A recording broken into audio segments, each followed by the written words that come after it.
folks, here we are again in another episode of Inside the Barrel. I am Chad Spalding, ISC Barrels account manager, here with the master distiller at Sagamore Spirit, Ryan Norwood. Ryan, I certainly appreciate your time this morning. Thanks for having me, Chad. I'm happy to be here.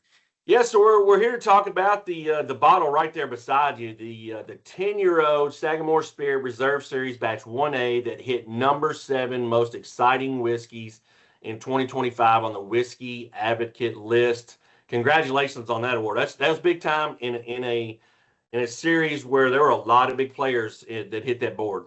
Thanks, Chad. I appreciate that. Yeah, it was something we were super excited about and a bit unexpected on our side. You know, this is planned out to be one of our limited time offering releases in the fall of 2025.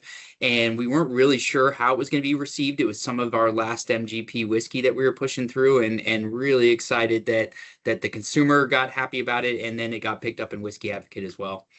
Sure. Well, we all know MGP makes really good whiskey, makes a good product. You guys went with them early on in your startup career with Sagamore, and then phased out of that. Can you kind of tell us a little bit about the evolution of how that went down? Yeah, absolutely. So, we have focused only on rye whiskey here at Sagamore Spirit. That's been kind of our bread and butter from the start.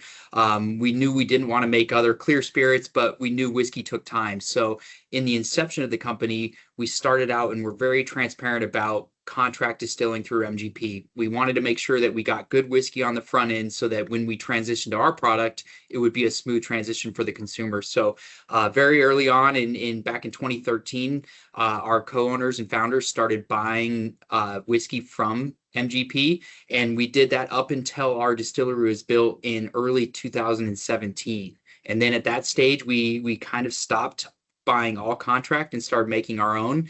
But then again, it takes time. So we release a product that's about 5 to 7 years old. So we needed to allow our product to age up while kind of working through some of those old MGP stocks. And again, this is some of the last whiskey that we purchased from MGP in about 2015, 2016 timeline.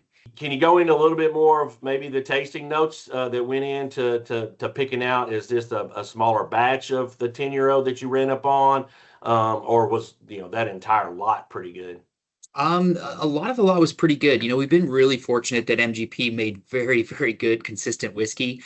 And for us, it's you talk about price. We've always tried to be very approachable at Sagamore. That's something that we've stood on from the beginning. Is we want to make sure that like whiskey is approachable, it's accessible to people, and that's part of what we do, and especially in our blending aspect too. So we focus on a Maryland style rye whiskey. A lot of people ask what that means. For us, I was getting ready to. For us, it's a little bit of a balance. It's going to be, I like to describe it as a falling between a bourbon and a more traditional rye whiskey. So what we do is we take 2 separate mash bills. We did this with MGP whiskey. We now do it with our own whiskey. We take a high rye mash bill that's 95% rye, 5% malted barley. And then we take a low rye mash bill that's either 51 or 52% rye, 5% malted barley, and the rest is corn. And so what we do is we cook them, we ferment them, distill them, and age them completely separately. And then we blend them together on the back end. So that's this 10 years, the same thing. So it's about 85% of that high rye and about 15% of the low rye. And so what you'll get that comes across in this, which is really nice, is you'll get that backbone of rye spice, those cinnamon, nutmeg, coriander, those really nice baking spices. But then you'll get a little bit more kind of fruity sweetness from the corn, from the fermentation, from the yeast. And what we look at, to me, is it produces just a little bit more of a balanced rye. Oftentimes when we talk to consumers and I say, hey, we make rye whiskey, their first impression is like, I don't like rye. It's harsh. It's a little bit hard for me to drink. And so I always challenge them to try Sagamore because like I said, we go for a little bit more of a balanced, approachable style rye. Where can we find this particular product, this 10-year-old? Is it distillery only, or was it distributed out? So this was a national release that we did, and so the first initial release was back in the fall of 2025, and it went into almost all of our big markets. So you can find it across the country. Do you all have it there in the distillery? We do. We're down to our last few cases that we're selling here out of the distillery. You can absolutely find it here. We do tastings, we do tours Wednesday through Sunday. It's a really great experience, and we try to walk the consumer through our entire process. So you see everything. We're very transparent about how we make the whiskey, what we're doing, the raw materials that we use, and how important barrels and grain are for our products.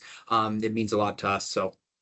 Well, we certainly appreciate your partnership here at ISC, and we've been with you guys since the beginning. We're going to continue on for years and years, Ryan, working with you guys on all your different types of products that you have, your finishing style products, things like that. So we appreciate you guys, and cheers. Thanks, Chad. We couldn't do it without you.